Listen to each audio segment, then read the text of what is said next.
And because of the tremendous snowstorm in Chicago, we couldn't land, so we couldn't take off in San Diego, and I didn't land until 9 o'clock last Friday night.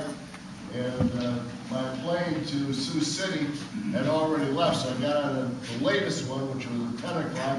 That plane broke down, and got into Sioux City about 1:30 in the morning. My luggage didn't come, and I'd been up since 4 o'clock in the morning, and so at 2 o'clock in the morning, I'm out at Walmart's buying underwear so I can get up at 7 o'clock the next morning and speak in Iowa all over the state. The same thing pretty much happened last night, except my luggage did come, and I came into Des Moines and been able to get a few hours sleep, but I got a head cold, so I cannot talk as loud and as aggressively and as passionately as I usually do, but you'll get the drift of where I'm going and what I want to accomplish as your president, if you so choose.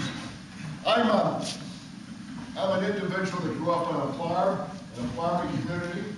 I tell people, you know, that I grew up in Elroy, Wisconsin. Elroy is so small, ladies and gentlemen, that you can call somebody, get a wrong number, and still talk for half an hour. That's my hometown.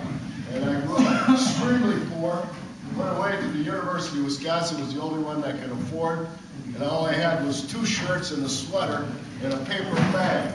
And I felt when I went to the University of Wisconsin, I didn't realize I was deprived. I felt I was deprived last Saturday when I was in Iowa, walking around with my dirty clothes and a Holiday Inn paper sack, but things haven't changed much. I carry my clothes any way I can. But I've had a wonderful life.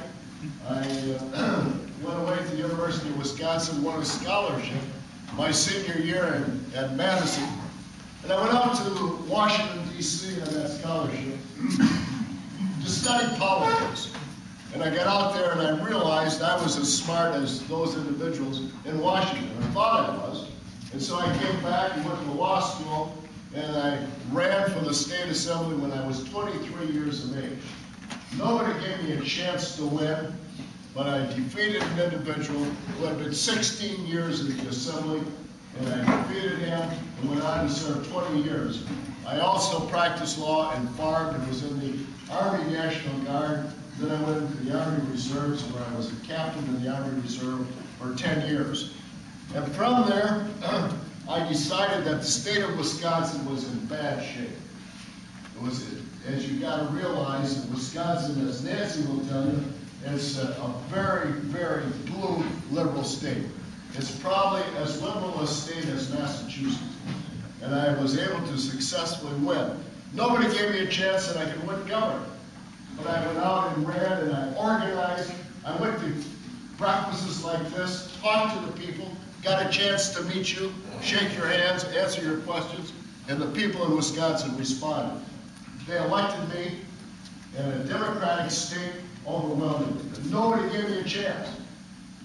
The day that I was elected for governor, all the political pundits in Wisconsin had a poll. And they voted 35 to nothing. I didn't even get one vote of those people the day of the election that I was going to win. And I won by over 100,000 votes. And then I decided, as governor, I wanted really to do a job. I wanted to change the attitudes and the direction of Wisconsin. I love ideas. I believe in people. I believe in making a difference.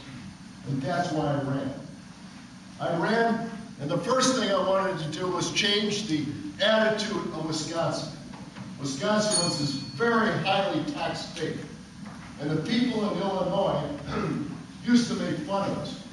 Jim Thompson was the governor then of the state of Illinois. I don't know if you remember him or not, but he was the governor, and he was the governor for 14 years, I believe. And he was the governor of Illinois, and he used to put signs up because people from Illinois spend their weekends up in Wisconsin enjoying our hospitality. And then they go home on Sunday, and he put a sign up that said, when the taxes get too high in Wisconsin, please bring your business to Illinois. That was okay. But then he put up a big sign before I got elected that said, when the last company leaves Wisconsin, please turn off the lights. Well, those are fighting words. That's the governor of Illinois. It was on CBS News. The people elected me, and I wanted to get even. I wanted to show there was a new sheriff in town, a new governor. So I put up a huge sign for all those people going back into Illinois on Sunday afternoon, a huge big sign given to me by the Power Light Company. It says, Governor Thompson wants you to bring your business to Wisconsin. Now, all these people from Illinois didn't know me. They thought it was their own governor, Jim Thompson. So they kept calling Jim Thompson saying, why do you want us to take our business to Wisconsin? No, not me, it's that crazy Thompson up from Wisconsin. And I changed the attitude, opened the doors for business, created an attitude for businesses, cut taxes, all the taxes. And I vetoed a lot of things. In fact, I vetoed over $8 billion in taxes because the legislatures control the Democrats. And we were able to bring in business, we were able to drive down unemployment. In fact, when I was governor, our unemployment was down below 2.2%, the lowest in the country, or the second lowest. And then we had a huge problem on welfare. People used to put signs in the Greyhound bus people in Chicago that said, go up to Milwaukee or Beloit or Racine, Kenosha, and sign up. And if you do that, you'll pick up an additional $245. And nobody was checking in Wisconsin. So people were getting on the bus, coming to Milwaukee, signing up for welfare the first day of the month, picking up their check, giving a post office a deposit, and going back to Chicago and living. And nobody was doing anything about it. And so I said, I'm going to change welfare in Wisconsin. People say, you can't do that. You can't change welfare. Nobody can change welfare. That's the way people live. That's the way it's been. It's been that way since the Depression. You can't change it. I said, I'm going to try. So what I did, did some unique things. I brought welfare mothers into the mansion where we live, the executive residence on a lake, a beautiful place, and invited welfare mothers to come up to Madison and have dinner with me. Now, they never expected to meet a governor. They never expected to be invited to the executive residence. They never expected to have dinner with him. And they certainly didn't expect a Republican to do that. But I did it. I brought them in, and first off, they were very intimidated. What's this guy doing? Why should we do it? And I said, why don't you work? And I did this for several months. I brought them in different welfare mothers. And I asked them, why don't you work? And they said, well, listen, go. If I work, I'm going to lose my health insurance.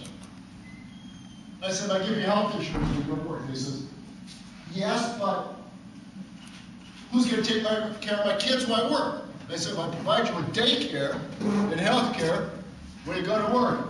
And they said, yes, but I got pregnant when I was 13 and never finished high school, and I don't have any skills. So I said, if I provide you with job skills when you go to work. They said, yes, but most of the jobs are outside the city. I said, okay, if I provide you with transportation, job training, daycare, and health care when you go to work. And they said, yes. And that was born welfare reform in Wisconsin, and therefore the nation, and therefore the world. Because once I started, and you can well imagine how difficult it must have been to get Democrats in the legislature to pass it. And here's how I did it.